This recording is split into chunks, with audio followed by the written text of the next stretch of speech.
თანამედროვე მედიცინა საოცარი ტემპებით ვითარდება. ეს ყველამ კარგად იცით, რომ გაიდლაინები ყოველთვიურად თუ არა ყოველწლიურად იცვლება და თანამედროვე ექიმები ყოველთვის ვალდებულებიც კი არიან, რომ გაეცნონ მათ. მაგრამ არსებობს გარკვეული მიღწევები, რომლებიც შეიძლება უკვე დიდი ხნის წინ იყო მიღწეული, მაგრამ დღემდე ძალიან დიდ როლს ატარებენ თანამედროვე მედიცინაში. ვეცადე ათეული შემექმნა იმ მნიშვნელოვანი და ძალიან საყურადღებო მიღწევების, რომლებიც მედიცინაში ისტორიის განმავლობაში მივიღეთ და რომლებიც დღემდე ძალიან დიდ როლს თამაშობენ. ეს ათეული იწყება ასე: ანტიბიოტიკები და ვაქცინები. შეიძლება ცოტა სადაო თემაა, მაგრამ ამაზე მოგვიანებით ვისაუბრებთ. ანესთეზია და რენტგენი, რომელიც მე-19 საუკუნეში შეიქმნა და დღემდე ძალიან მნიშვნელოვანი ორი ფაქტორია თანამედროვე მედიცინის. აქვე არის ჩანასახის თეორია, გენური ინჟინერია, ორგანოების გადანერგვა, გულის ქირურგია და ანტისეპტიკები და ასევე რა თქმა უნდა ინსულინი, რომელმაც ათობით ათასი ადამიანის სიცოცხლე გადაარჩინა. მართლაც საინტერესო ათეულია და ამ ათეულის ყოველ პუნქტზე ჩვენ სათითაოდ აუცილებლად მომავალ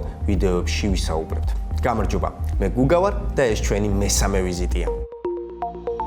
მაისის თვეში მსოფლიო მედიცინა აღნიშნავს დედების მენტალურ ფსიქიკურ პრობლემებს. დიახ, ასეთი პრობლემებიც არსებობს. აღმოჩნდა, რომ მსოფლიოში 5-დან 1 დედას გააჩნია პერინატალურ განწყობასა და შფოთვით აშლილობასთან დაკავშირებული პრობლემები. ეს კი საკმაოდ მძიმე დაავადებებია და ხშირ შემთხვევაში შეუმჩნეველი რჩება. ეს დაავადებები შეიძლება ზოგ შემთხვევაში ლეტალურადაც დასრულდეს ან ხანგრძლივი პრობლემური ზეგავლენა იქონიოს ოჯახის ცხოვრებაზე. ამიტომაც ძალიან მნიშვნელოვანია, რომ ახლნამშობიარები დედების გარემო აიმაღლოს ცნობიერება კონკრეტული პრობლემების მიმართ და გაითვალისწინოს აღნიშნული ფაქტორები. ვერასოდეს იმიზეზე დავატყობობას, რადგან მის საქმეს სხვა ვერავინ ვერ შეასრულებდა. დილის გადაცემის წაყვანა ხომ სხვას არ შეუძლია, შემცვლელი მას არ ყავდა. ამავდროულად გარკვეული ფობიები მას ბავშვობაში გადატანილმა ასთმის შეტევებმა დაუტოვა და გარკვეულწილად დამოკიდებული არის ზოგ წამალზე. მოდით გავიგოთ ეკა სამხარაძის ანამნეზი. ეკა სამხარაძის ანამნეზი. რა მაწუხებს? ეს არის რევმატოიდული ართრიტი, რაც მე მაქვს, არის ქრონიკული დაავადება და უკვე 10 წელია ეს დაავადება მაქვს და შემაწუხებელია ნამდვილად, იმიტომ რომ მუდმივად ხარ მედიკამენტებზე, დღის მანძილზე 2-ჯერ იღებ 4 მედიკამენტს, 4 ცალ აბ მედიკამენტს და პლუს ამ დაავადებას თან ახლავს მუდმივი დისკომფორტი სახსრებში, ჩემ შემთხვევაში მუხლის და კოჭის სახსარში, შესაბამისად ეს ნამდვილად არის ძალიან შემაწუხებელი. ჩემი იმუნიტეტი. ვერ დავიჩივლებ, იმუნიტეტი ნამდვილად ძლიერი მაქვს, თუ დავფიქრდები, როდის ვიყავი ესე ავად ბოლო პერიოდში. მე შემიძლია ვთქვა, რომ არც COVID-19 გადამიტანია და ვირუსების მიმართაც ვარ ჯერჯერობით ძალიან ყოჩაღი. უნდა დავაკაკონო სამჯერ. ეს ნამდვილად სერიოზული გამართლება ჩემ შემთხვევაში. რო ვთქვა, რომ რამე განსაკუთრებულ ზომებს მივმართავ იმისთვის, რომ ჩემი იმუნიტეტი იყოს ძლიერი, არა. უფრო მეტიც COVID-ი გადაიტანა ლიზად ჩემმა შვილმა სახლში და მე მის გვერდით COVID-19 არ გადამიტანია. ამბობდნენ, რომ შეიძლება გადაიტანე და ვერ გაიგე, უსიმპტომოდ მიდიოდა, თუმცა მე სისტემატურად ვიტესტებოდი და ნამდვილად შემიძლია ვთქვა, წლების მანძილზე, როცა იყო პანდემია, მე COVID-ი არ გადამიტანია. სამაგეროდ ბავშვობაში გადამიტანია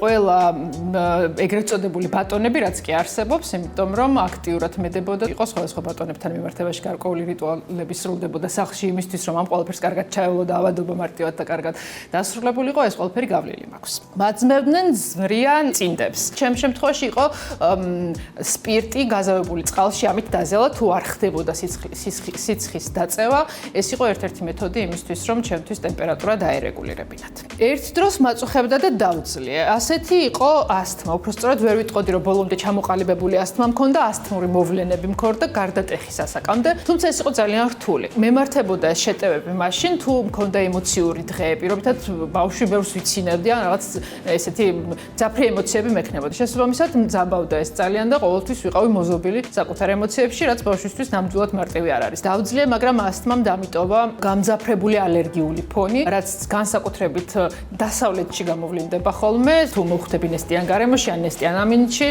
პრინციპში ეს ჩემთვის ძალიან შემაწუხებელი ხდება. დამოკიდებული ვარ წამლებზე. წამლებზე დამოკიდებული ვარ გამომდინარე იქედან, რომ მე მაქვს ქრონიკული დაავადება, რაც დასაწყისში უკვე აღვნიშნე. ამას რა თქმა უნდა სჭირდება სისტემატურად მედიკამენტების მიღება, ჩემ შემთხვევაში 6 აბის ერთად მიღება იყო. დღეს მე შემეცვალა მედიკამენტი, რომელსაც ყოველდღიურად ვიღებ, დღეში 2-ჯერ, თუმცა ის რომ შენ ხარ წამლზე დამოკიდებული, ამ კუთხით, რომ არ უნდა დაგავიწყდეს, არ უნდა ჩაგივარდეს, ერთ და იგი იმავე დროს უნდა მიიღო. ეს ნამდვილად არ არის მარტივი. მედიკამენტებს ვყიდულობ.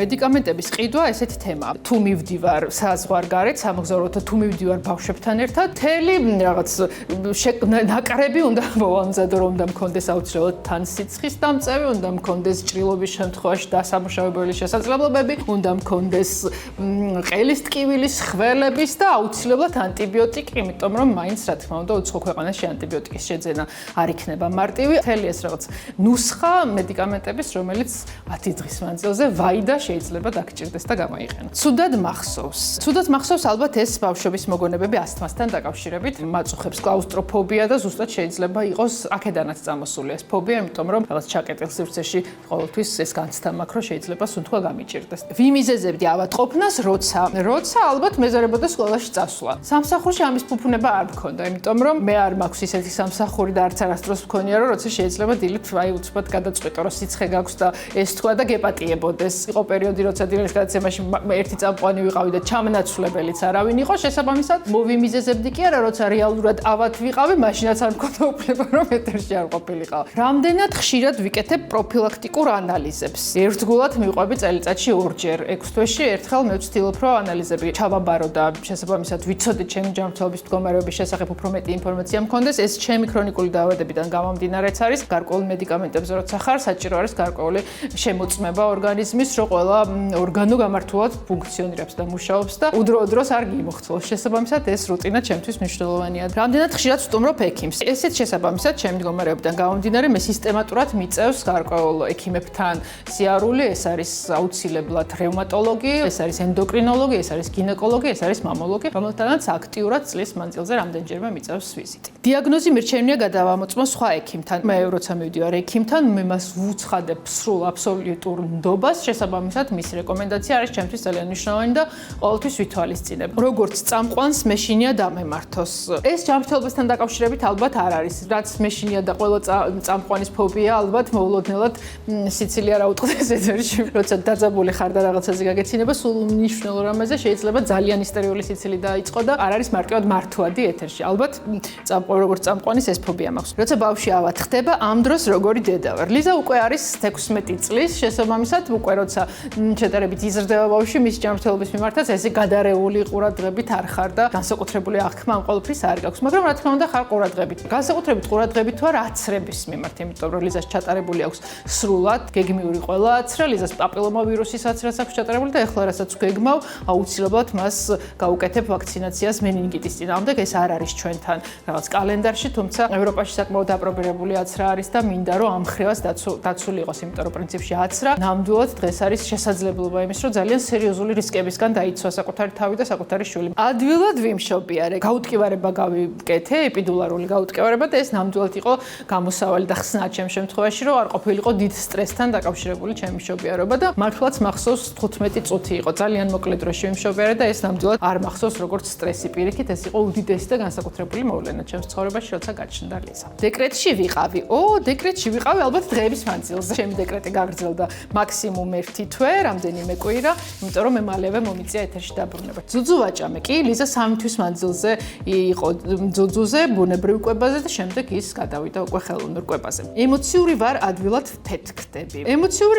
ადვილადაც ვფეთქდები, მაგრამ ასაკთან ერთად ვცდილობ, რომ ეს ბალანსი ვიპოვო საკუთარ თავთან და ყოველდღიური მოვლენები არ გახდეს ჩემი ემოციურად აღელვების მიზეზი. რამდენად გამომდის ჯერ არ ვიცი, თუმცა ძალისხმევას არ ვიშურებ. მიმართავს ფსიქოლოგისთვის. ფსიქოლოგისთვის მიმართავს კი და ნამდვილად ეს არის ძალიან მნიშვნელოვანი რამ და ამ თემის მიმართ უნდა ვიყოთ გახსნილები, იმიტომ რომ ფსიქოლოგი ნამდვილად საჭირო არის ჩვენ სტრესულ და გადატვირთულ გარემოში. გამიღია თუ არა და ვიქნებოდი თუ არა დონორი. დონორი ვიქნებოდი სიამოვნებით, აუცილებლად ეს ძალიან მნიშვნელოვანია, მაგრამ მე ამის უფლება არ მაქვს, რადგანაც ჰეპატიტი მაქვს ბავშვობაში გადატანილი, ასევე მე მაქვს ტატუ და მე სისტემატურად ვიწესრიგებ ფრჩხილებს. შესაბამისად ესეც არ ვიცი რამდენად სწორია, მაგრამ ვიცი რომ ერთ-ერთი წინაღობა იმისთვის რომ გახდე დონორი. კოსმეტოლოგს სტუმრობ კი, კოსმეტოლოგს სტუმრობ სისტემატურად, იმიტომ რომ გარკვეული ასაკის შემდეგ აუცილებელი ხდება მიმართო კოსმეტოლოგს იმისთვის რომ შეინარჩუნო ის ემოცია სახეზე რაც შენ გინდა და ის სხივი ახალგაზრდობის. შესაბამისად მგონია რომ აქ კოსმეტოლოგი ძალიან მნიშვნელოვან როლს ასრულებს. მე აქტიურად ვიკეთებ ბოტულინო თერაპიას, იგივე ბოტოქს, იმიტომ რომ მე მაქვს შაკიკი, 35 წლის ვიყავი, როცა შაკიკის პირველი შეტევა მქონდა. მირჩიეს რომ მიმემართა კოსმეტოლოგისთვის, იმიტომ რომ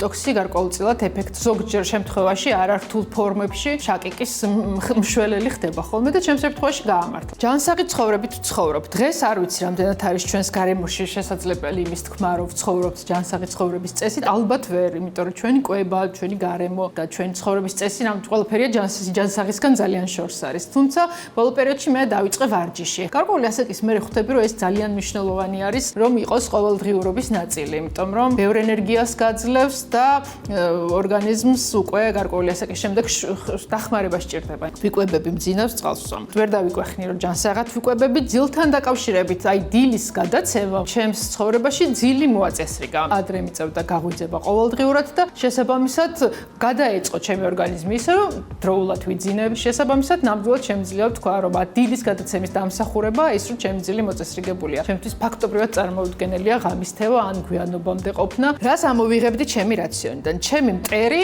არის ჩემი სიყვარული ტკბილეულის მიმართ და ამას ვერ ვუმკლავდები ვერანაირად. ყველა მიცის, რომ ტკბილი ძალიან მიყვარს და პრინციპში ვარ ტკბილზე დამოკიდებული. სიამოვნებით ამოვიღებდი მას ჩემი რაციონიდან. ძალიან კარგად ვიცი ხერხები, გზები, როგორ შეიძლება ეს მოხერხდეს, მაგრამ ჯერჯერობით მე ეს არ გამომდის. სად მიყვარს დასვენება? მთა, ზღვა. დასვენება მიყვარს ყველგან. მთაზეც, ზღვაზეც. წელიწადში ერთხელ მე ზღვა მჭირდება ჩემს ცხოვრებაში იმისთვის, რომ მთელი წლის ენერგია ავიღო და იგივეს ვიტყოდი მთაზეც. მეშინია დამემართოს. სიმსივნე კიბო იქნება არის, რაც არ მინდა რომ დამემართოს და მის მიმართ ალბათ ის რომ მე სისტემატურად ყველანაირ შემოწმებას ვიტარებ წელიწადში რამდენჯერმე, ალბათ ზუსტად ესეც არის ეს ქვეცნობიერი შიში არის, რომ რაღაც ესეთი შედეგი არ დადგეს და ამისთვის მაქსიმალურად ვიცოდე ყველაფერი ჩემი ჯანმრთელობის მდგომარეობის შესახებ. მე ვარ ეკა სამხარაძე და მე ვარ პაციენტი.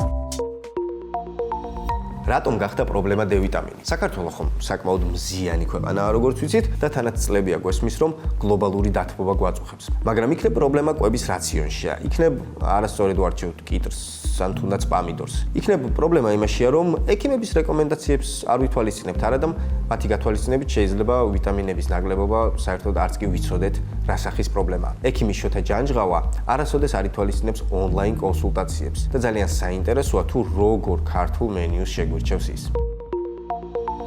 ვაგრძელებთ ჩვენს ყველაზე მნიშვნელოვან და ყველაზე საინტერესო გადაცემის ნაწილს, ეს არის ჩვენი სტუმრის ნაწილი, სადაც დღეს იქნება მედიცინის დოქტორი, ენდოკრინოლოგი და ანდროლოგი ბატონი შოთა ჯანჯღავა. კიდევ ერთხელ დიდი მადლობა, რომ გამონახეთ დრო, იმიტომ რომ მე უკვე მოძიებული მაქვს ინფორმაცია და თქვენი ყველაზე მნიშვნელოვანი რესურსი დრო, ყველას ის, მაგრამ თქვენი ძალიან ცოტა გაქვთ და გვიანი დრო არის, ვეთქვი მაყურებელს, ვინც არ იცის უკვე საკმაოდ და ესე დროს სამსახურის მერე ჩვენთან მოსვლა ძალიან დასაფასებელია ჩვენი მხრიდან. მოგესალმებით, მივესალმებით ჩვენს მენელს. დღეში დაახლოებით 80 პაციენტი ზოგჯერ შეიძლება იყოს თქვენთან ვიზიტზე. საშუალოდ. როგორ? ჩვენთან რომ მოდის პაციენტი, ჯერ ხდება ისტორიის შევსება, ცალკე კაბინეტში, ცალკე პაციენტი ინდივიდუალურად, ამას ავსებს ასისტენტი, მე შემოყავს ჩემთან, წარმიდგენენ ამ პაციენტს, ასე ვთქვათ, მომზადებულს, ინფორმაციას და შემდეგ უკვე ხდება პაციენტის გასინჯვა, გასაუბრება ასე შემდეგ და ამიტომაც უფრო გამარტივებულია ეს საკითხი და უფრო მეტი პაციენტის მიღების საშუალება მაქვს. რომელზე იწყება თქვენი სამუშაო დღე? საშუალოდ იწყება ხოლმე 9 საათზე დილით, მაგრამ ხანდახან 8-ზეც, 8:30-ზეც. მაგრამ რაც ახლა შვილები მყავს, ცოტა გართულ და დილით ადრე მისვლა სამსახურში, რადგან ბავშვები ბაღშია წასაყვანი და ასე შემდეგ. საუზმის ჭამას დასვენებას შუადღეს ახერხებთ ამ საუზმეს აუცილებლად ვახერხებ შვილებთან ერთად, მაგალითი აუცილებლად უნდა მივცე ამის, როგორც მამამ, შუადღეს ძალიან იშვიათად ვახერხებ ხოლმე წახემსებას. ძალიან ცუდ რაღაცას ვამბობ, მაგრამ დროის უქონლობის გამო ძირითადად ვერ ვახერხებთ ხოლმე, მაგრამ ვცდილობთ ყოველ შემთხვევაში. ჩემი გოგოები სხვათა შორის მეხმარებიან ხოლმე, თვითონ რო შესვენებაზე გადიან, რაღაცას მომიტანენ ხოლმე და დამიდებენ. და ხანდახან ეს დადებული პრინტერთან დევს დღის ბოლომდე. და არის ხოლმე ისეთი, რომ აი დილით ბავშვები არ დაგემორჩილნენ. არა, ძირითადად ეგრე ნამდვილად არა, იმიტომ რომ საკმაოდ კაი შვილები მყავს შეიძლება ითქვას. მაკუთხით დილით ჩემს რაციონს, ჩემს გრაფიკს ისინიც ეწყობიან და ჩემთან ერთად 8:30-ზე იღვიძებენ, ან 7-ზე გააჩნია დღეს საუზმე და მე უკვე ბაღში მივდივარ. რამხელები არიან თუ შეიძლება რომ ვიცოდეთ? 3-ნახევრის. აჰა. თუ ჭირდებათ ხოლმე განებიურება? და განებიურებაში უფრო ალბათ იგულისხმება ეს ტკბილეული და ასე შემდეგ. ვცდილობ რომ ნაკლებად იციან ჩემთან სახლშიც რომ ეს საკითხი ცოტა რთულად არის. ირთად მე პედიატრი დამეხმარა ძალიან ამაში, უთხრა ალერგია ქონდა, ერთს უთხრა რომ შოკოლადი არ ჭამო და ხანდახან აქეთ მისწორებენ ხოლმე, მამა, აი, ხო გითხრა ჩვენ ექიმმა რომ შოკოლადი არ უნდა ჭამო და ეს ძალიან დამეხმარა რომ ავწი, ძალიან უყვართ ისე, მაგრამ ვცდილობთ რომ ავარიდოთ მაქსიმალურად. აი, ამას აქში თქვენი პროფესიიდან გამომდინარე, მაინც მთავარი ეს-ერთი ნაწილი კვება არის და გიჭირთ აი კვების გაკონტროლება მაინც გარდა კვილეულისა. არა, ძალიან ისეთი ბავშვები არ არიან, რომ რაღაცა უჭირდეთ, ყველაფერს ჭამენ თითქმის. მამისგან განსხვავებით, მამა უფრო პრეტენზიულია კვებაზე, ასე ვთქვათ. ისინი თევზი, ხორცი, ყველაფერი აბსოლუტურად მიირთმევენ. თავია სწორად მიაწოდო ბავშვს. თუ შენ არ აჩვენებ მაგალითს, ეხლა ჩვენ ვცდილობთ ხოლმე სახში, რომ აი ეს ვაშლია, ქლიავია თუ ასე შემდეგ, ჩვენ ვჭამოთ, რომ მან დაინახოს, რომ ჩვენ ვჭამთ ამას, შესაბამისად, რომ გამოყვეს მე ამ ურთიერთობაში, იმიტომ რომ ბავშვი თუ ხედავს, რომ მშობელი რაღაცას არ აკეთებს, ან რაღაცას კრძალავს, შესაბამისად ისიც მე ანალოგიურ ქმედებას ახორციელებს. მე შეიძლება თევზი არ მიყვარს, მაგრამ ბავშვებიდან გამომდინარე ვცდილობ, რომ მათ დავანახო, რომ მე თევზს ვჭამ. და უარს არ ამბობენ მე თევზთან მიმართებაშიც. და ისე არის ესეთი ბევრი პროდუქტია, რაც არ გიყვართ. საკმაოდ, კი, საკმაოდ. საინტერესო არის, არა და ძალიან კარგად იცით, რომ ბევრი რამ სასარგებლოა. კი, ვცდილობ სასარგებლოს ფარგლებში ვიმოძრაო. ეხლა გადავიდეთ უშუალოდ თქვენს პროფესიაზე, საკმაოდ მომცვლელია ენდოკრინოლოგია ეს. არ არის რაიმე ისეთი რაც კონკრეტულს ეხება და პრაქტიკულად ხართ მთელი სხეულის მცოდნე, ესე ვთქვათ, ადამიანის. ამას ემატება კიდევ ანდროლოგია, რომელიც საერთოდ მამაკაცების მიმართულებაა და სრულიად განსხვავებული. და რამდენად საერთოდ გიწევთ კომუნიკაცია სხვა ექიმებთან, რამდენად მნიშვნელოვანია ეს ჩართულობა სხვა სპეციალისტების? ანუ ესეთი მიდგომა არსებობს, ორგანიზმის წარმმართველი არის ორი სისტემა, ნერვული სისტემა და ენდოკრინული სისტემა. ნერვული სისტემა მას ახორციელებს იმპულსების საშუალებით და ნერვული ბოჭკების საშუალებით და ენდოკრინული სისტემა ახორციელებს ჰორმონების საშუალებით. ყველა ორგანოთა სისტემა, რაც კი რამე არსებობს ორგანიზმში, ამ ორი სისტემით იმართება. შესაბამისად, ჩვენ ენდოკრინოლოგებს გვიწევს ხოლმე თითქმის ყველა დარგის სპეციალისტთან ურთიერთობა. საკმაოდ ბევრი პრობლემა შეიძლება იყოს გამომწვევი და ბევრი დაავადება არის ენდოკრინოლოგიის ნაწილი, მაგრამ დღეს მოდით ჩვენ შევჩერდეთ უფრო კვების ნაწილზე, ესე ვთქვათ, კვების პრობლემები, ჭარბიწონის პრობლემები ამ პირიქით, როგორც ჩემ შემთხვევაში არის წონის, ესე ვთქვით, ნაკლებობა, რასაც ვებრუძვი თითქოს, მაგრამ აშკარად ვერ ვებრძვი სათანადოდ. რა არის გამორჩეული პრობლემები ენდოკრინოლოგიაში საქართველოში? რა გვხდებათ ყველაზე ხშირად და ყველაზე მწვავე რა არის? ნუ რა თქმა უნდა, ეს არის ჭარბწონას და სიმსუქნეს თუ არ ჩავთვლით ფარისებრჯუქის პათოლოგიები, რომელიც საკმაოდ მკვეთრად მაღალ მაჩვენებელზეა შეიძლება ითქვას. მიუხედავად იმისა, რომ ჩვენს ქვეყანაში იოდის დეფიციტი უკვე თითქოს მოგვარებული საკითხი არის, მაინც ფარისებრჯუქის მაჩვენებლები მკვეთრად იმატებს ყოველწლიურად. აი თუ შეიძლება ეს დავალაგოთ, რომ სიმსუქნე, ჭარბიწონა, ფარისებრჯუქის პათოლოგიები და შემდგომში უკვე მოყვება დანარჩენი შაქრიანი დიაბეტი და სხვადასხვა ჰორმონული დარღვევები, რომელიც შეიძლება იყოს უკვე ჩაშლილად. კიდევ ერთ ძალიან საინტერესო რამ რაც მსმენია თქვენზე, ის არის რომ ერთი შეხედვითაც შეგიძლიათ ბევრი რამის თქმა ადამიანზე. იმიტომ რომ ადამიანი თვითონაც ყიდის თავის თავს, ესე ვთქვათ და ჯანმრთელობს. კი, სხვა შორის ხშირად არის ხოლმე რომ მე არ მიყვარს ონლაინ კონსულტაციების ჩატარება, უმეტესობა მიცის ხოლმე, რატომ? იმიტომ რომ პაციენტს როცა თვალით უყურებ, შენ ხედავ ხოლმე მის ქცევას, მის მოძრაობას, მის კანის ფერს, ფრჩხილების მდგომარეობას, თმის სტრუქტურას, ყველაფერს ვაქცევთ ყურადღებას პაციენტს გასინჯვა. ხშირად არის ხოლმე ესეთი ტექსტი. ხომ აქ ანალიზები და მოსვლა რა საჭიროა, გამომიგზავნეთ დანიშნულება. ესე არ არის, იმიტომ რომ პაციენტთან ურთიერთობა ძალიან ბევრი ინფორმაციას იძლევა. აი ვთქვათ, მოდის ახლა პუბერტატის გარდატეხის პერიოდის ბავშვი, რაღაცა ჰორმონალური დარღვევით, ხედავთ რომ რაღაც ჰორმონები შეიძლება მწყობში იყოს აბსოლუტურად, მაგრამ კონდეს გინეკომასტიური, ანუ მკერდი იყოს ძალიან წინწამოსული, კონდეს სტრიები გვერდებში, კონდეს ცელულიტისკენ მიდრეკილებები, ჩვენთვის რაღაც ინფორმაციის მომცემი არის. ხშირად არის ხოლმე ესე დისტანციურ დიაგნოზებსაც ვეძახით ხოლმე, თქვა ყველაზე მარტივია, აი აკრომეგალიის დიაგნოზი შეიძლება ანალიზის გარეშეც დავსვათ ხოლმე, ესეთი სდის ჰორმონის პათოლოგია, როდესაც შეიძლება ერთი ხელი დიდი კონდეს პაციენტს, მეორე ხელი პატარა, ან ერთი ყრიმალის ძვალი დიდი იყოს, მეორე პატარა იყოს, ან ერთი ყური დიდი იყოს, მეორე პატარა იყოს. აი ასეთი დისტანციური დიაგნოზები ყოველთვის არსებობს ხოლმე ენდოკრინოლოგიაშიც, რა თქმა უნდა, აი თიროტოქსიკოზის ისეთი კლასიკური მაგალითებია ხოლმე, აი ფარისებჯუկლის ფუნქციის მომატება და ფუნქციის დაქვეითება. ფუნქციის მომატების შემთხვევაში პაციენტს ზამთარშიც რომ მოდის ცხელა ემოციურია, თვალები ცოტა წინა აქვს წამოწეული, ცოტა ხელების კანკალი და ტრემორია გამოხატული. ეს უკვე ჩვენთვის რაღაც მიმანიშნებელია, რომ ანალიზების საიტკენ წავიყვანოთ პაციენტთან. თუ მოდის ზაფხულში პაციენტი და ცოტა თბილად აცვია, კანი ცოტა გაუხეშებული აქვს და მოყვითალო ფერისაა, თვალები ჩაცვენილი აქვს, სიშავეები აქვს. ეს უკვე მიუთითებს, რომ ფარისებჯუკლის ფუნქციის დაქვეითებისკენ მივდივართ. ამიტომ ყოველთვის პაციენტთან პირისპირ ურთიერთობას ძალიან დიდი მნიშვნელობა აქვს. შეიძლება მე საერთოდ არ შევეხო და ხელით არ გავსინჯო პაციენტი, იმიტომ რომ არ იყო საჭიროება ამის გასინჯვის, მაგრამ დისტანციურად რაღაც ნიუანსები დავინახოთ უკვე ამ პაციენტთან, საით წავიყვანოთ შემდგომში ან დიაგნოსტირება, ამ მკურნალობა. მე რას დამინიშნავდით ანალიზად პირველ რიგში?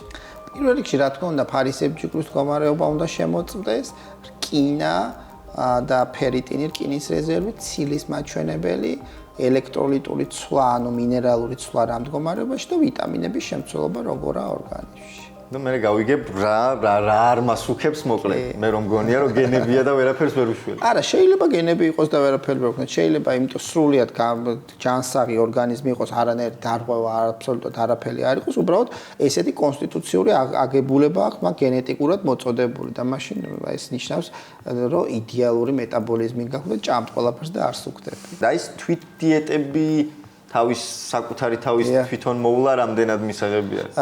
რეკომენდებული არ არის, იქიდან გამომდინარე, რომ თვით დიეტის დროს ჩვენ შეიძლება რაღაცა დავაზიანოთ ორგანიზმში. აი არსებობს თქვა ფასტინგები, შიმშილის პერიოდები, კეტო დიეტები, ბალანსირებული კვება, ხმელთაშუა ზღვის დიეტა, 1000 დიეტა არსებობს, რომელიც ყველაფერი რაღაცაზე მორგებულია.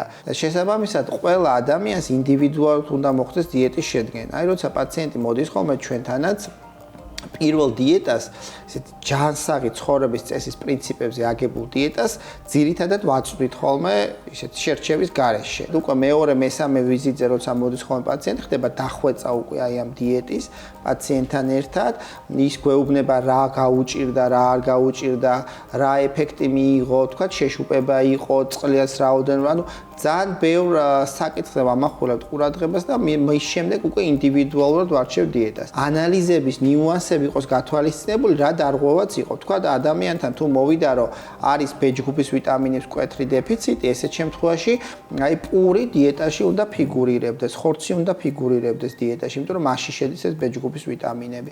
თუ არის ცილოვანი დეფიციტი ადამიანში, მაშინ რძის პროდუქტები უნდა ფიგურირებდეს, ну რა თქმა უნდა, ხორცი აქაც ხა წითელი თუ რომელი, ამას უკვე ინდივიდუალურად თევზი, თუ ხედავთ ცხიმოვანი ცვლის დარღვევა პაციენტთან, ომეგა-3 მჟავები კარგია თქვა, როგორიცაა ბროკოლი, თუნდაც თევზშიც ომეგა დიდი რაოდენობითა. თუ გვაქვს ქოლესტერინის მკვეთრი მაღალი მაჩვენებელი, ესეთ შემთხვევაში ცხიმები უნდა იყოს შეზღუდული რაოდენობით. ერთზე მეტი კვერცხი არ უნდა იყოს დიეტაში. ამიტომაც არის, რომ ეს ყველა ანალიზი რაც ინიშნება, რა თქმა უნდა, ეს ჰორმონალური ბალანსი, რასაც ჩვენ ვნახულობთ ხოლმე, ეს ელექტროლიტების შემცველობა და ასე შემდეგ, მე ამაზე ხდება აწყობა უკვე მკურნალობის პაციენტის და დიეტის მორგება უკვე ინდივიდუალურად. კარგი ის არის, რომ ბევრი წავიდა დარბაზში და ვარჯიშობს, მაგრამ ცოტა შესამჩნევი ცუდი ტენდენცია ის არის, რომ ერთი მეორეს ამ რაღაც სპორტულ დანამატები დავარქვათ ამას თუ არ ვიცი, უზიარებენ და ისე უნიშნავენ და ისე სვავენ, თითქოს ყველაფერი კარგი იყო. სპორტულ დანამატებზეც არ ჩერდებიან, შეიძლება ითქვას და ცოტა სტეროიდულ ჰორმონებზეც გადადიან ხოლმე და ეგ კიდევ უარესია, მაგრამ მოდი ესე ვთქვა, ჯერ მარტივზე რო ვისაუბროთ, დანამატების მიღება არასოდეს არ არის კარგი. მარტივ ენაზე რო ვთქვა, მესმის რომ კუნთის დაყენება და სწრაფად გინდათ ამ ეფექტის მიღება, მაგრამ ეს ყველაფერი არის მიღებული დანამატებით და არა რეალური იმ შედეგით ბალანსირებულ და ჯანსაღ ცხოვრების წესს, რასაც ვეძახით. ამ დანამატების დროს განსაკუთრებით საყურადღებოა ხოლმე BCA, კრეატინი, პროტეინების დიდი ნაკრებები, ამინომჟავების ნაკრებები, L-კარნიტინი, L-არგინინი, აი რთული პროტეინები, კრეატინი, BCA-ს რაც შეეხება, ეს ჯობია რომ უკვე სპეციალისტმა ნება დართოს ამისაც, იმიტომ ჩვენ ხშირად ყოლია პაციენტები განსაკუთრებით ესეთი ცოტა ძლიერ სპორტულ ან ბოდიბილდერულ რაღაცებს, როცა მისდევენ ხოლმე კრეატინის ფონზე, მოსალოდნელი არის კაცის და ქალის ჰორმონის ბალანსის ცვალებადობა. ქალის ჰორმონი ცოტა იმატებს. ამის შედეგად ვიღებთ ხოლმე გინეკომასტიურცობს, ანუ მკერდის მიდამოში მამაკაცებთან ქალის ჯირკვლის განვითარებას. ასევე შეიძლება ამან გამოიწვიოს თირკმელზე ცუდი ზემოქმედება, ღვიძლის ფუნქციების შეცვალებადობა შეიძლება მოქცეს და ბევრი გვერდი ეფექტები. და ალბათ ძალიან ბევრი ადამიანი დაფიქრდება ახლა აი ამ ყველაფრის გამოყენებაზე და სწორად გამოყენებაზე. არ შემიძლია თავი ავარიდო D ვიტამინის საკითხს. წეგან ვახსენეთ ბევრი ვიტამინი და ერთ-ერთი მნიშვნელოვანი ფაქტორი, რაც ბოლო პერიოდში თბილისში ძალიან გავრცელებული გახდა და ბევრისთვის საჭირო არის D ვიტამინი. არა და ბევრს რო კითხო, ირგვლივ ყველგან მზე არის. დიახ. სამწუხაროდ ესე არ არის საქართველოს რეალობა სხვანაირია. ჩვენ ყველა ვიძახით, რომ საქართველოს აქვს ფუფუნება დიდი რაოდენობით მზის ინსოლაციის, მაგრამ ესე არ არის. მზის გარდატეხვის სხივი საქართველოსზე ისე არ არის, რომ ეს ულტრაისფერი გამოსხივები, რითაც ჩვენ უნდა მივიღოთ D ვიტამინი. მთელი დღის განმავლობაში არ აქვს. გვაქვს დილის საათების პერიოდში. აქედან გამომდინარე, დილით ჩვენ აქტიურად არავინ არ ვიღებთ მზის ინსოლაციას, სამწუხაროდ სამსახურში გვეჩქარება ან ოფისში ვზივართ უკვე და აქედან გამომდინარე და ასევე რაც მნიშვნელოვანია, რომ სხეულის დაახლოებით 70%-ის ფარგლებში უნდა იყოს ღია მდგომარეობაში, რათა მივიღოთ ის საჭირო D ვიტამინის ინსოლაცია მზიდან, რაც ჩვენ გვჭირდება. შესაბამისად, ჩვენ გრაფიკი დარღვეული გვაქვს, მზის ინსოლაციებს არ ვიტარებთ, დღის პერიოდში, იმ პერიოდში, რა პერიოდშიც უნდა ვიყოთ, არ ვართ მზეზე. ასევე სამწუხარო რეალობა ისაა, რომ ჩვენ რა საკუთარ პროდუქტებსაც ვიღებთ, მასში შედის უამრავი დამატკბობლები, ემულგატორები, შემნახველები, ფერის მიმცემები და ასე შემდეგ, რაც D ვიტამინის კიდევ უფრო დაწევას იწვევს ორგანიზმში დაბლა. და ამის შედეგად კიდევ უფრო დეფიციტს ვიღებთ D ვიტამინის. შეიძლება ითქვას, რომ 100 ადამიანიდან 99-ს საქართველოში, მსოფლიოში D ვიტამინის დეფიციტი. რაც ჩვენ თმაზე, ფჩხილზე, კანზე, ნერვულ სისტემაზე, იმუნურ სისტემაზე ახალი კვლევები წამოვიდა, რომ ონკოუჯრედებზეც აქვს D ვიტამინის გავლენა და მთელს ორგანიზმს და მთელს მეტაბოლურ სისტემაზე ახდენს D ვიტამინი გავლენას. ამიტომაც არის, რომ ამდენად გამოხატული პათოლოგიებია ხოლმე და ასეთი ხშირია, თუნდაც ის ჭაღარა, რომელიც ბავშვებშიც ხანდახან გამოჩნდება ხოლმე პირველი D ვიტამინის დეფიციტზე უნდა ვიფიქროთ ესეთ შემთხვევაში და ძვალსახსროვანი პათოლოგიები, რომელიც პირდაპირ პროპორციულად მიბმულია უკვე D ვიტამინის დეფიციტთან. რადგან ახსენეთ, ესე იგი 16 წლიდან მქონდა აქ ჭაღარა. აი, სად არის? აღარ მახსოვს. და შეიძლება არ იყოს მხოლოდ გენეტიკური, იმიტომ რომ ბაბუას ჭირდა და. ჭაღარის რამდენიმე მიზეზი არსებობს, ეს შეიძლება იყოს D ვიტამინის დეფიციტი, კალციუმის სრულ მეტაბოლიზმი, თუთიის დეფიციტი, რომელიც ასევე და ზოგადად მიკრო და მაკროელემენტების დეფიციტი და გენეტიკური ფაქტორიც ასევე განსაზღვრავს. შეიძლება თუ თქვენ გაქვთ ოჯახში ესეთ გენეტიკური წინასწარ გაწყობა ადრეული პათოლოგიების, რა თქმა უნდა შესაძლებელი არის ესე იყოს. მაგრამ შესაძლებელია ქონდა დეფიციტი და მაგასაც ვერ გამოვრიცხავთ. ანუ გაჭაღარავება დასაფიქრებელიც არის, რომ უნდა შევმოწმდე. როცა ადრეულ ასაკში ხდება აუცილებლად. ბევრი ვიტამინი ვახსენეთ და მოდით პირდაპირ მნიშვნელობით გავიგოთ თუ რას აქვს რა ვიტამინი, იმიტომ რომ ბავშვობიდან ახლა გვეუბნებიან ეს ყველაფერი აუცილებელია და კარგიო და აი უშუალოდ რომ გავიაროთ სათითაოდ რომელი რისთვის არის კარგი. აი ბოლო პერიოდში ბროკოლი გახდა ბროკოლი ძალიან კარგი პროდუქტი არის. ბროკოლიდან ჩვენ შეგვიძლია მივიღოთ ეს ვიტამინის და მინერალების კომპლექსები ნამდვილად, მაგრამ ყველაზე მეტად რასაც ვიღებთ, ეს არის თუ ჩვენ არ გვიყვარს თევზი ან ხორცპროდუქტები, ომეგა-3 შეგვიძლია ბროკოლიდან მივიღოთ და ძალიან კარგი პროდუქტია. ასევე დამანაყრებელი კარგი ეფექტი აქვს მაგ საკვებ პროდუქტების შემცველობის. მაშინ მცირე რაოდენობით არის A ვიტამინიც, P ვიტამინიც არის, B ჯგუფის ვიტამინებიც მცირე რაოდენობით არის. და ძირითადად ომეგა-3-ის წყაროა ჩვენი ორგანიზმისა. სიმწვანეში დავრჩეთ და მწვანილი. მწვანილი ძალიან კარგია და ძალიან მდიდარია ვიტამინებზე მეტად უფრო ელექტროლიტური მაჩვენებლებით. ბევრი არის მასში.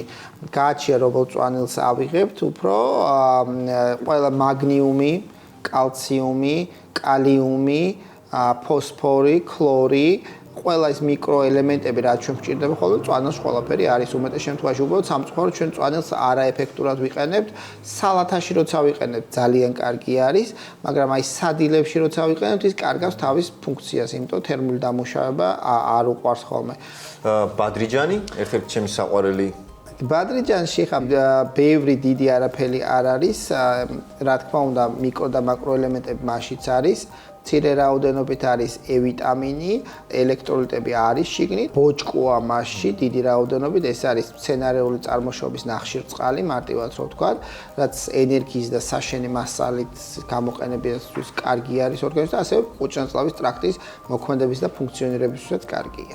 ყაბაყი? ყაბაყი მონათესავეა ბადრიჯნის, მასშიც არის ასევე მიკრო-მაკრო ელემენტები საკმაოდ რაოდენობით.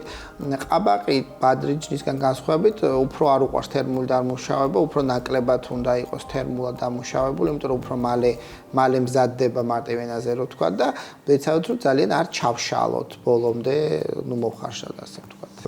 ეს ხილი ბევრი მანდილოსნის მიერ ძირთად ესთეტიურადაც გამოიყენება ხოლმე და საკვები ღირებულება როგორია? ძალიან კარგია კივი, რადგან კივში არის დიდი რაოდენობით იოდი, მიკრო-მაკრო ელემენტები მასშიც ბევრია, უბრალოდ ეს გამოყოფა უფრო რაც მნიშვნელოვანია ხოლმე და ასევე C ვიტამინიც არის საკმაოდ დიდი რაოდენობით, მაგრამ უფრო იოდზე რო ვისაუბროთ და იმუნურ სისტემაზე ახდენს ის ასევე C ვიტამინთან მიმართებაში დადებით გავლენას და ფარისებრი ჯგუფის პათოლოგიების დროს.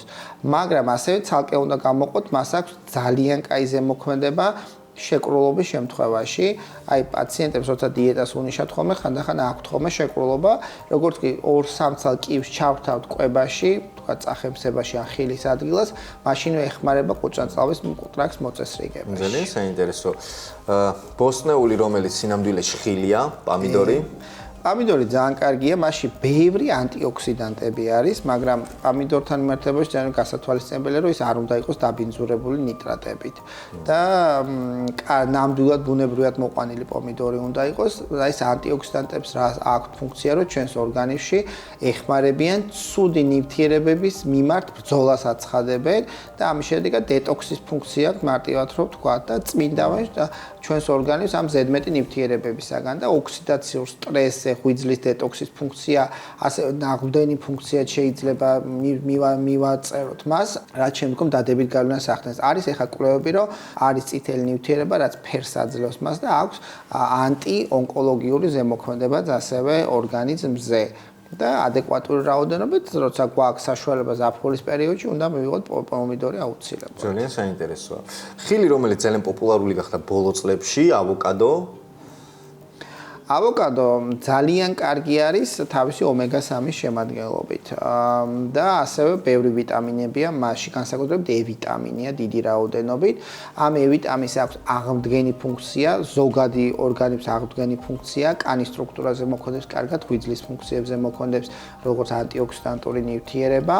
და მას შემოვალი ომეგა-3 მჟავები უკვე ცხიმოვან ცვლაზე, ლიპიდურ ცვლაზე, მეტაბოლიზმზე და დიეტაში ხშირად ვიყენებთ ხოლმე ავოკადოს, თუნდაც ტოსტის სახით, რადგან ის დადებით გავლენას ახდენს ჩვენს ორგანიზმზე. ეს ვიცით, რომ გაციებას ებრძვის ნიორი ძალიან კარგად, მაგრამ კიდე რამე სხვა არ ებრძვის. ნიორში ძალიან ბევრი ნივთიერება შედის, გარდა ამ გაციებისა, რადგან ის მასში შედის სპეციალური ნივთიერებები, რაც იმუნური სისტემის გახალისებას ეხმარება ხოლმე, ასევე შედის მიკრო და მაკრო ელემენტები საკმაოდ დიდი რაოდენობით, მასაც აქვს ნაღვდენი ეფექტი, ასევე და ვისაც ნაკეჭოვანი დაავადება აქვს ხოლმე, ბევრი ნივრის მიღება რეკომენდებული არა, იმიტომ ცოტა ნაღვლის გადატვირთვა შეიძლება გამოიწვიოს.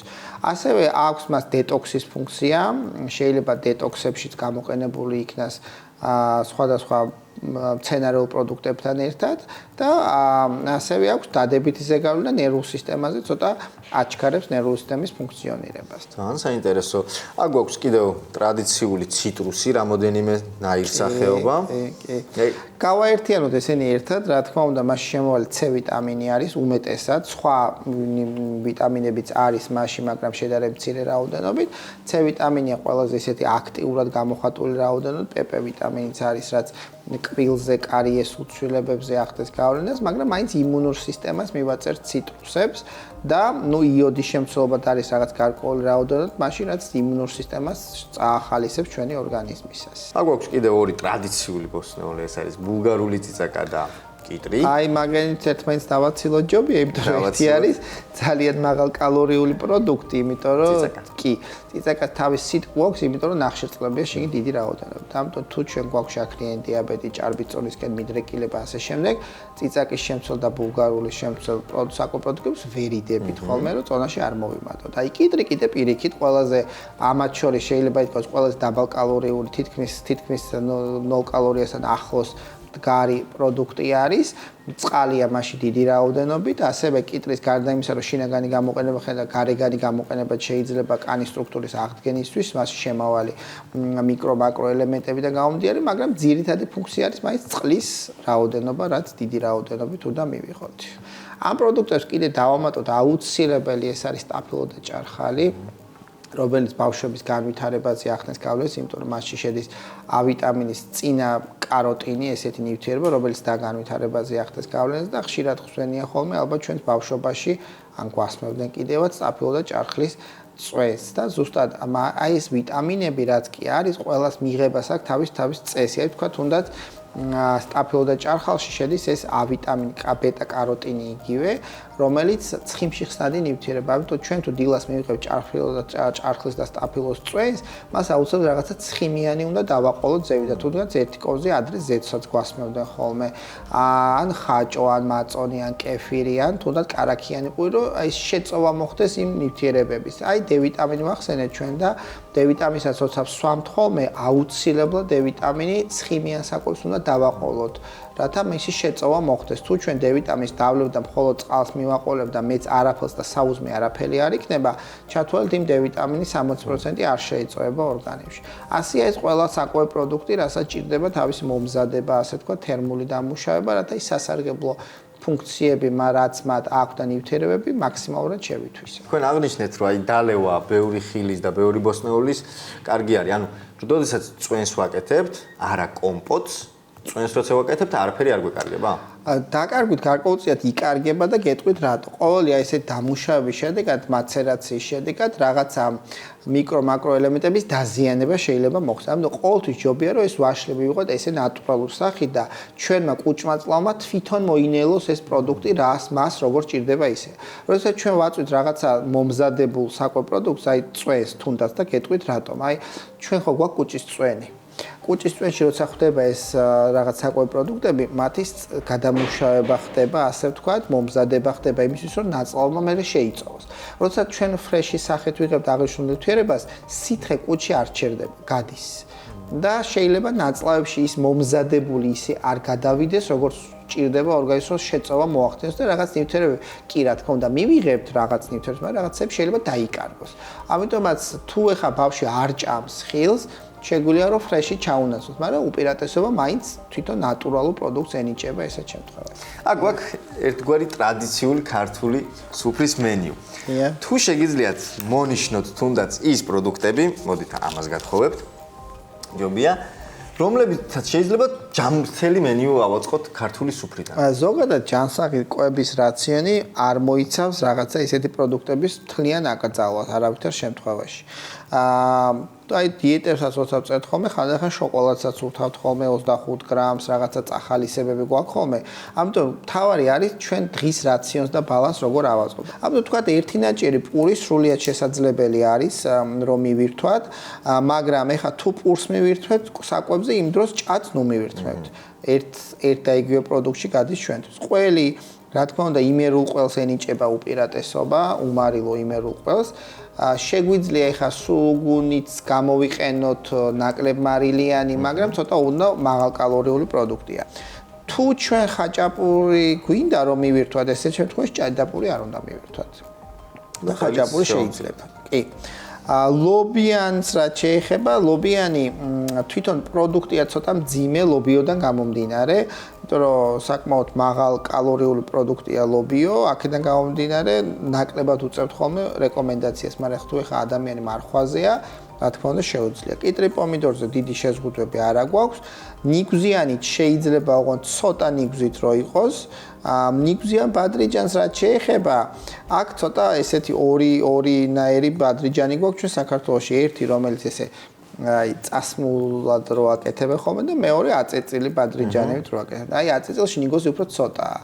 ამიტომ უპირატესობას ვანიჭებთ ბავშვ შემთხვევაში ესეც. ჭარხლის ფხალი დიდად თუ ჩვენ შაქრიანი დიაბეტი გვაქვს, ჭარბი წონა გვაქვს, სიმსუქნე გვაქვს, არა რეკომენდებული, რადგან მასში შაქარია დიდი რაოდენობით ჭარხალში და არ ვაძლევთ რეკომენდაციას. მაგრამ თუ არ გვაქვს არანაირი ჰორმონული დარღვევა, არანაირი ჭარბი წონა, სიმსუქნე და ვარ ჯანმრთელი ადამიანი, რა თქმა უნდა 100-150 გრამის ფარგლებს შეგვიძლია მივითმოთ.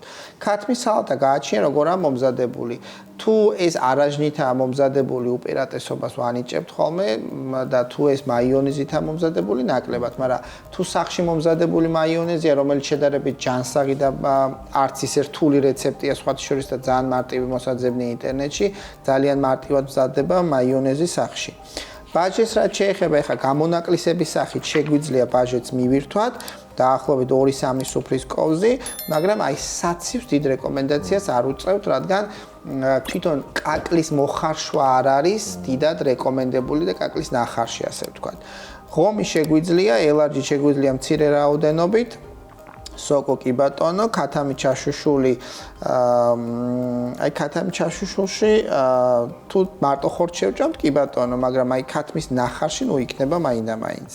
აფხაზურას რაც შეეხება ერთი ცალი შეგვიძლია, ოღონდ იმ დღეს მასში სხვა ხორცს პროდუქტებით ნუ გადავტვირთოთ. კიდე ერთი მნიშვნელოვანი ნიუანსება, რადგან აი აქვე გავიაროთ, არასოდეს არა რეკომენდებული საკვე პროდუქტების ერთმანეთში ზედმეტად შერევა. ჯობია რომ ერთფეროვანი იყოს რაღაცა პროდუქტი და ორგანიზმი აიცვის, იმიტომ აი შეხედეთ როგორ არის, თუ ჩვენ ერთდროულად ჭამთ ბადრიჯანს, ხორცს, პომიდორს და ბროკოლს. ყველა აღნიშნულ ნივთიერებას თავისი მონელების დროა კუჭანწლავში. ხორცი უფრო სწრაფად მოინელება და უფრო სწრაფად ხდება მისი, იმიტომ რომ ცილოვანი პროდუქტია და მცენარეულ პროდუქტებს უფრო დიდი დრო ჭირდება ხოლმე მონელების. ამიტომ ჩვენ ყოველთვის ურჩევთ ხოლმე რომ ეს დიდი რაოდენობით ეს პროდუქტები თანხმედრაში ნუ იქნება ხოლმე. აი ვთქვათ მივირთვეთ ხორცს, გარნირად კიტრი პომიდორის სალათა იყოს, ან წვნიანი იყოს, ან პიურე იყოს, მაგრამ დიდი რა სხვა კიდე პროდუქტებს ნუ დავამატებ ზედმეტ. ამიტომ თუ ჩვენ მივირთვეთ ქათმის სალატას, კიტრი პომიდორს და ცოტა ბადრიჯანს, კიდე ეხა მან აფხაზურას დამატება ზედმეტი იქნება. წიწილა კეთზე შემწვე რა თქმა უნდა შეიძლება ვაზის ფოთოლში ტოლმად შეგვიძლია, ოჯახურს კარტოფილიდან გამომდინარე არ უწევთ რეკომენდაციას, რადგან მაღალკალორიული პროდუქტი არის. ოსტრი ხა გამონაკლისის სახით კი შეიძლება, მაგრამ ისე ჯანსაღ დიეტაში ნაკლებად იგულისხმება, ასევეა კუჭმაჭიც. ხინკალზე ცოტა რაღაც გაურკვევლობაში ვართ, იმიტომ რომ აქამდე ითვლებოდა ხინკალთან მიმართებაში, რომ ის იყო არც ისე ბალანსირებული პროდუქტი, მაგრამ ახალი კვლევები წამოვიდა, ეხლა ესეთ ბიოლოგიური კვლევებია, რომ შეიძლება პირიქით ხინკალი უფრო ანტიოქსიდანტური იყოს, თვითონ შიგნით ცომში არსებული სითხიდან გამომდინარე. ამ ნახარში არა თლიანი ნახარში, არამედ თვითონ წვენი, რომელიც არის, რომელსაც შეიძლება პირიქით დადებით ზეგავლენა ქონდეს ჩვენს ორგანიზმში. ამიტომ ჯერ ველოდებით კიდე კვლევებს ამასთან მიმართებაში. გულის გამხარებელი ინფორმაცია მთელი საქართველოს. წვადი, რა თქმა უნდა, შესაძლებელია ყველანაირი, ოღონდ აუცილებლად მაყალზე მომზადებული რო იყოს. ქაბაბით შეგვიძლია და ჩაქაფული იშვიათ შემთხვევაში. ხშირად არ გვინდა ჩაქაფულთან გააჩნია ისია ცხვრის თუ ხბოსი. ხო. ნუ უპირატესობა ხბოს ჩაქაფულს ენიჭება ხოლმე, მაგრამ ცხვრისით შეგვიძლია, ოღონდ ვეცადოთ რამდენადაც შეგვიძლია ნაკლებ ცხიმიანი, ანუ მართლა ბატკნის ხორცისგან რო იყოს მომზადებული და არა ძალიან ცხიმიანი ხორცისგან და ასევე ვეცადოთ, რომ ხშირად არის ხოლმე ამ ჩაქაფულის მომზადების დროს ცალკე აგდებენ ხოლმე ამ ცხვრის ცხიმს. აი ცხიმს მაინც ნუ დავამატებთ ესეთ შემთხვევაში, როდესაც ცხვრის ჩაქაფული არის. ძალიან საინტერესოა და ერთ-ერთი ესე იგი რაც ამორიდი დავიჭირე კიდე რომ ეს ამ ყველაფრის ესე შერევა ცოტა დასაფიქრებელია და თლათ ყველაფრის ერთად ჭამა ძალიან მრავალფეროვნება რეკომენდებული არ არის ჩვენი კუჭნაწლავისთვის. რატომ გადაწყვიტეთ ექიმობა? ესეთი რთული პროფესია.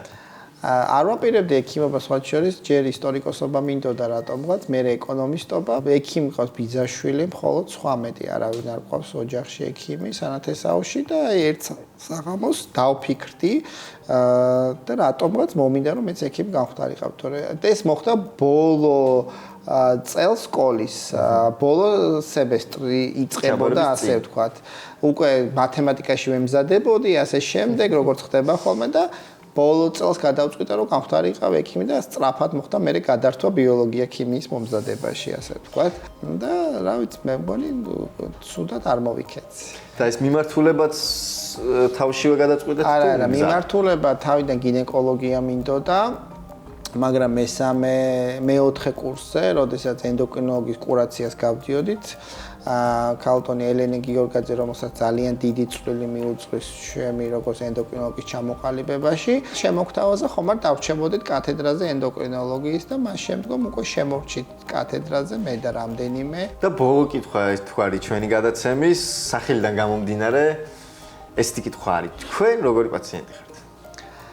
ზოგადად ექიმები ძალიან ცუდი პაციენტები ვართ, იქიდან გამომდინარე რომ რაღაცების გაფორმება გვიყვარს, ხოლმე როდესაც ექიმი რაღაც დანიშნულებას გვაძლევს, მე ჩვენებურად გადავაკეთებთ, გადმოვაკეთებთ ხოლმე. მე მგონი ცუდი პაციენტი ვარ. მაგრამ დიდად ექიმებთან შეხება არც მქონია, თუ სიმართლე გინდათ, 1-2-ჯერ მქონდა რაღაც ფილტვის ჯანმრთელობასთან დაკავშირებით. ჩავეტიე იმ ჩარჩოში, პაციენტის ჩარჩოში, ასე ვთქვათ. ენდოკრინული კუთხით საკუთარ თავს ამოწმებთ ხოლმე? პერიოდულად კი, რაღაცებსაც უნიშნავ კიდევაც. საინტერესოა. თემა ამოუწურავია და შეიძლება საათობით ჯდომა, მაგრამ როგორც უკვე აღნიშნეთ, ძალიან ხანგრძლივი და დამქანცველი დღის მერე მოვიყვანეთ ბატონიშვათა და კიდევ ერთხელ დიდი მადლობა. დარწმუნებული ვარ, რომ ჩვენი მაყურებელიც კმაყოფილი იქნება ამ საუბრით. თუ გაგიჩნდებათ რაიმე კითხვები, დაგვისვით ეს კითხვები და ვეცდებით კიდევ ერთხელ მოვიწვიოთ ბატონიშვათა, თუ გამონახავს ჩვენთვის დროზე და გავცეთ ამ კითხვებს პასუხები. მომწონს ჯანსაღი წესის პროპაგანდა. ეს ძალიან კარგია ჯანსაღი წესი, ხომ როგორც ექიმებისგანაც უკვე გავიგეთ, არის უმნიშვნელოვანესი ფაქტორი ჩვენი ფიზიკური და მენტალური ჯანმრთელობისთვის. დიახ, მეც გადავწყვიტე, რომ ამ საქმით დავუკავდე და გარკვეული პერიოდულობით ვეცდები, რომ სხვადასხვა სპორტის სახეობებში მივიღო მონაწილეობა და თანაც ეს მარტო არ გავაკეთო. ჩვენთან ძალიან ბევრი სპორტის სახეობა არის საკმაოდ პოპულარული. ეს ყველამ კარგად ვიცით, რომ ფეხბურთი, რაგბი და იგივე კალათბურთი ყველა ძალიან გვიყვარს. თუმცა არის კიდევ ძალიან ბევრი სპორტის სახეობა, რომელიც არის ძალიან ჯანსაღი. წყალბურთიც არის ერთ-ერთი ამ სახეობათაგანი, რომელიც თავისი სირთულით შედის სამეულში და რომელიც გამორჩეულ ფიზიკურ მონაცემებს მოითხოვს. გავიგოთ მოდით თბილისის დინამოს მოთამაშეებიდან თუ რამდენად რთული სპორტი არის წყალბურთი. ჩვენი ვლოგის პირველი სტუმარი არის აჩო ზამბახიძე. წამყვანი, იურისტი, მუსიკოსი და რაც მე ყველაზე მეტად მომწონს და მახალისებს, მზარეული. მაგრამ რამდენად სპორტსმენი. ალბათ ვიზუალურად რომ შემომხედო ვერ იტყვი, მაგრამ ალბათ ცხოვრებაში რომ მკითხოთ, აი რასაც ეხები, პირველი შეხები და რა გამოდის ყველაზე კარგად, ვიტყოდი რომ სპორტი. 7 წელი ჩოგბურთს ვთამაშობდი, მამა მწვრთნელი მყავს ჩოგბურთის, სხვა შორის სპორტის ისტორიაში შესული და ჩემპიონი იმ დროს საბჭოთა კავშირის. 3 წელი ვცურავდი. ეს იყო რაზეც დავდიოდი, აი რომ ხოც შეგვიყვანეს. ვთამაშობ ფრენბურთს ძალიან აქტიურად, ვთამაშობ პინგ-პონგს ძალიან აქტიურად. რამდენად მნიშვნელოვანია შენთვის აი ამ სპორტით დაკავება, რამდენად გაქვს დრო და რამდენად ან პოულობ დროს რომ მიაქციო ყურადღება ამ მოხდა ისე რომ სამწუხაროდ მაქვს ხერხემალზე თიაქარი და ეს ცოტა ზღუდავს ჩემს სპორტულ აქტიობას, მაგრამ ამან იქამდე მიმიყვანა რომ ხო ხედავ 20 კილო მოვიმატე, მე მივხვდი რომ ტონუსიდან ამოვარდი, რეჟიმიდან ამოვარდი, დისციპლინა დავკარგე. ეხლა ვცდილობ რომ დავიბრუნო ჩემი ცხოვრების რიტმში ვარჯიში. რა სპორტის სახეობას ადევნებ თვალყურს? ყოველ ღამე ძილის წინ აუცილებლად ჩართული მაქვს სნუკერი. მიუხედავად იმისა, რომ მოსაწყენად ჩოგბურთზე ალბათ ვიღაცა შეიძლება იფიქროს, ეხლა რომ სნუკერზე მოსაწყენი სულ ჩუმად არის, ეგეთი აზარტული ცოტა რამეა ჩემს და ძილის წინ აუცილებლად სნუკერს ვუყურებ. შენ რომ შესაძლებლობა გქონოდა და სურვილი რა სპორტის სახეობას გაყვებოდი? ანუ როგორც თქვი, ჩოგბურთი იყო შენი სპორტი, მაგრამ იქნებოდა თუ არა ეგ არჩევა? არა, არ იქნებოდა და მაგას თავისი მიზეზები. ეს არის ინდივიდუალური სპორტის სახეობა და მგონია რომ ძალიან მყარი და მტკიცე ფსიქიკა გჭირდება ესეთ ამ ყველაფერი შენზე რო არის დამოკიდებული რა. მე მაგ კატეგორიას არ მივეკუთვნები. მე ვარ ადამიანი, რომელსაც უყვარს ყველაფრის გაზიარება, მიხვდი რა. მინდა რომ პასი მოქცე და შენ გაიტანო რომ შენი წარმატებითაც ვიკაიფო. ხო და მგონია რომ უფრო თუ გავყვებოდი გუნდურს და გუნდურში ალბათ უფრო ფეხბურთს. ოღონდ მგონია რომ არ გამოხდის ეგ. კიდევ ერთი კითხვა ფანტაზიის ჟანრიდან. შენ რო შეგეძლოს ვისთან დაждდებოდი სადილზე ერთ-ერთზე? სნუკერი ვახსენე და ან რონი ოსალივანთან ვისადილებდი სიამოვნებით ბრიტანულ საუზმეს, ან ფედერერთან ერთად ვისაუბრებდი რატო ყვდება ძველი ჩოგბურთი დღეს? ასულებიდან ალბათ ეს სპორტსმენი იქნებოდა პელე. იმიტომ რომ მგონია რომ მესის და მარადონას გაღმერთებით რაღაცა პელე ცოტა დაგვეკარდა. გეთანხმები. ახლა ჩვენი გადაცემის ფორმატიდან გამომდინარე, ალბათ იცი რომ ჩვენ უნდა გამოგცადოთ ჩვენ სპორტის სახეობაში. და მინდა რომ ცადო და გამოიცნო რა შეიძლება იყოს ეს. გოლფი. აი მაგაზე უსაფრთხო ჭადრაკი არის, მაგრამ გეტყვი რომ ჭადრაკიც არა.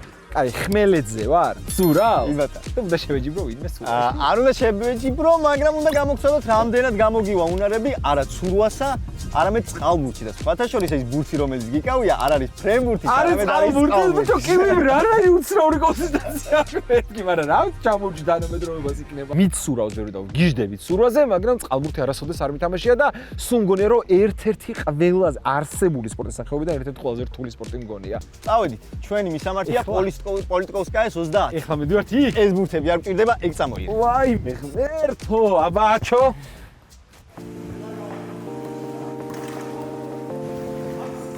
ცურვაც გიწევს, ორთაბრძოლები ძალიან ბევრი.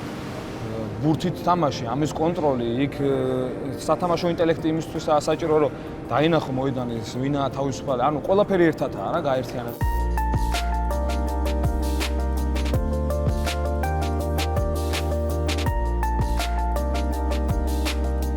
წყალბურთი გამოირჩევა იმით, რომ ერთის მხრივ არის ცხოველური სპორტი და მეორეს მხრივ ძალიან ინტელიგენტური, ძალიან დახვეწილი, ძალიან დიდი ენერგია მიაქვს, ძალიან დიდი ძალისხმევა მიაქვს.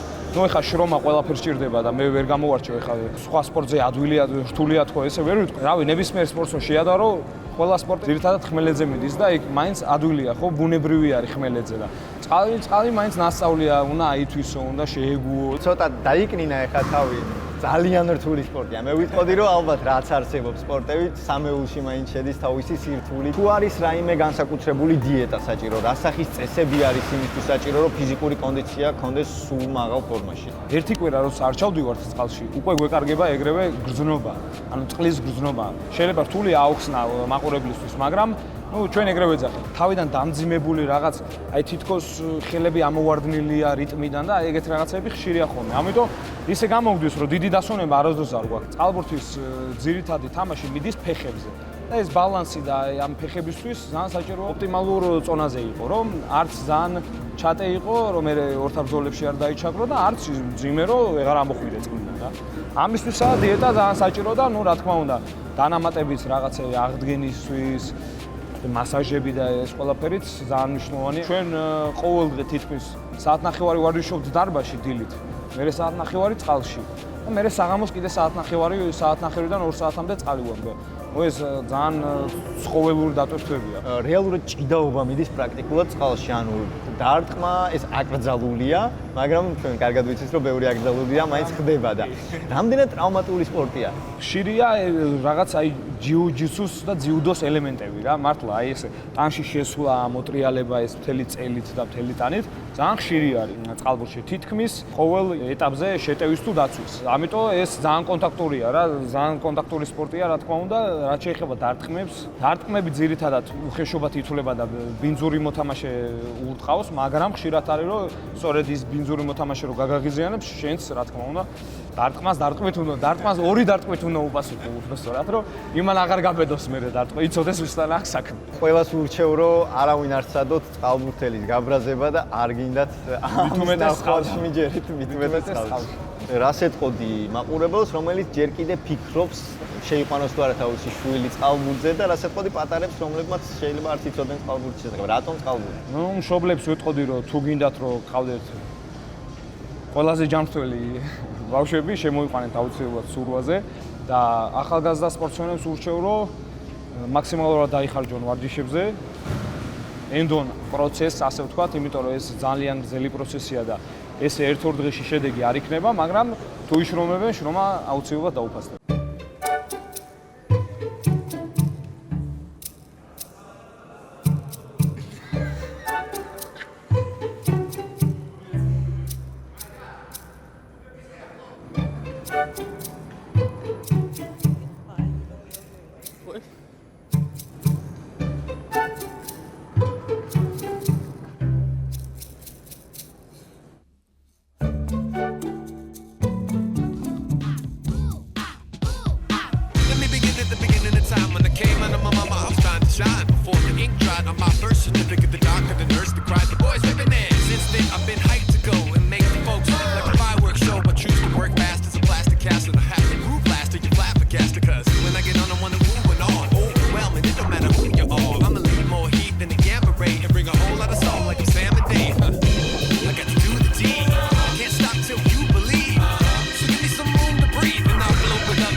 მე რომ მეგონა რომ აი ყოველდღიური რუტინა რომ დილით ადრე რომ მეკითხები ხოლმე არ გიჭირს ყოველდღიურად და მე რომ ვაფრო არა მიჭირს და რაღაც მე ვარჯიშს ეთერის მე და რომ გონია რომ რთული ცხოვრებით ცხოვრობ მაგრამ თურმე სად ბანაობ პირდაპირ და იგივე გაგებით სად ბანაობ ეს იყო ალბათ შეცხო ბევრ სპორტთან მქონია შეხება და ალბათ ყველაზე რთული იყო გუნდსფრენად რასთან შეხება მქონია რა იქ აღარ თქვი ხარ შენ გაგიტე ხარ იმათ მაგრამ აი რო იხჩობი ხო ესე ძალიან რთული იყო მაგრამ სუპერ ძალიან კარგი. სწორედ ეგ იყო ჩვენი მიზანი, რომ თავიდანაც დაიწყე, რომ ძალიან კარგი ვარო სპორტებშიო მრავალ. ჩვენ გვინდოდა გვეჩვენებინა ის, რომ ყველაფერიც ესე მარტივი არა. დიდი მადლობა შენ, რომ იყავი ჩვენი სტუმარი, დიდი მადლობა შენ, რომ ესე გაახალისე ჩვენი გადაცემა, იმედია მაყურებლებსაც მოეწონათ.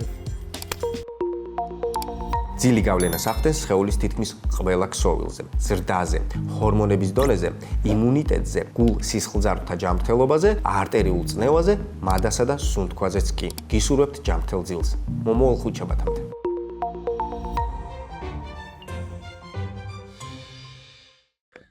მედიკამენტების, თვალის, ყურის, ცხვირის გზით შესაყვანი ფორმები. არჩევანი ძალიან დიდია. ნაზალური ცხვირის სპრეი, ყურის წვეთები, თვალის წვეთები, მალამო, საცხი, კრემი, წყალში ხსნადი ჰიდროფილური გელი, ნანოსფერული სუსპენზია, მიკროსფერული ტაბლეტი და კიდევ არაერთი. ნაზალური გზით მიღებული მედიკამენტი, ანუ ცხვირით შესუნთქვა. წამალი ცხვირის ღრუდან შესუნთქვისას ლორწოვანი გარსიდან შეიწოვება, რომელიც შემდგომ სისხლის მიმოქცევაში ხვდება. აღნიშნული მეთოდით წამლები სწრაფად მოქმედებენ. ყნოსვის ორგანოს ანატომია და ფიზიოლოგია ისეთია, რომ მას შეუძლია უზრუნველყოს პირდაპირი გზა ცენტრალური ნერვული სისტემისკენ, რაც იწვევს წამლის უფრო მაღალ კონცენტრაციას ტვინის სხვადასხვა რეგიონში. ამ რეგიონის დამატებითი სარგებელი არის ის, რომ ის უქმნის პირობებს როგორც უჯრედში და ისე უჯრედგარე მედიკამენტების გადანაწილების გზებს. ოკულარული გზა, თვალის დაავადებების სამკურნალოდ მისაღები გზა. ამ ორგანოს სამკურნალოდ მედიკამენტები შეიძლება იყოს წვეთები, ხსნარი, მალამო, გელი, ნემსიც კი. ყველაზე მარტივია წვეთების გამოყენება, მიუხედავად იმისა, რომ თვალიდან გარეთ სწრაფად გადმოედინება, რაც ხელს უშლის კარგად შეწოვას. გელისა და მალამოს ფორმები უფრო დიდხანს ეხება ზედაპირს. მკურნალობის ეფექტურობა დამოკიდებულია თვალში შეღწევაზე, ამიტომ თვით მკურნალობა დაუშვებელია, აუცილებელია ოფთალმოლოგის ჩართულობა. ასევე გასათვალისწინებელია ვარგისიანობა, რადგან თვალის წვეთები გახსნისა და გამოყენების შემდგომ არ ინახება. მისი გამოყენება ხელმეორედ დაუშვებელია, რადგან შესაძლოა მკურნალობის ნაცვლად პირიქით, უარყოფითი შედეგის მიღება. ყურის ანატომიური კონფიგურაცია 3 კომპონენტად იყოფა: გარე, შუა და შიდა ყური. შიდა ყურში წარმოქმნილი პათოლოგიების მკურნალობა რთულია, ანატომიური და სისტემური ბარიერების გამო. ყურის წვეთები ბაქტერიების და სოკოების წინააღმდეგ მოქმედებენ. ინფექციის მკურნალობა ამცირებს ტკივილს და შეშუპებას ყურში. მიიჩნევა, რომ ყურის ინფექციის სიმპტომები ჩვეულებრივ უმჯობესდება პირველი 2 დღის განმავლობაში და ინფექციების უმეტესობა თავისთავად ქრება ყოველგვარი მკურნალობის გარეშე. თუმცა დაკვირვებას აუცილებლად საჭიროებს, რადგან გართულების შემთხვევაში ანთებაში გადადის და აუცილებელი ხდება ანტიბიოტიკის ჩართულობა. გახსოვდეთ, უმჯობესია მიმართოთ ექიმს, გისურვებთ ჯანმრთელობას. თუ მიიღეთ საჭირო რჩევები, მოგვიწონე, გაგვიზიარე და დაელოდე მომდევნოს.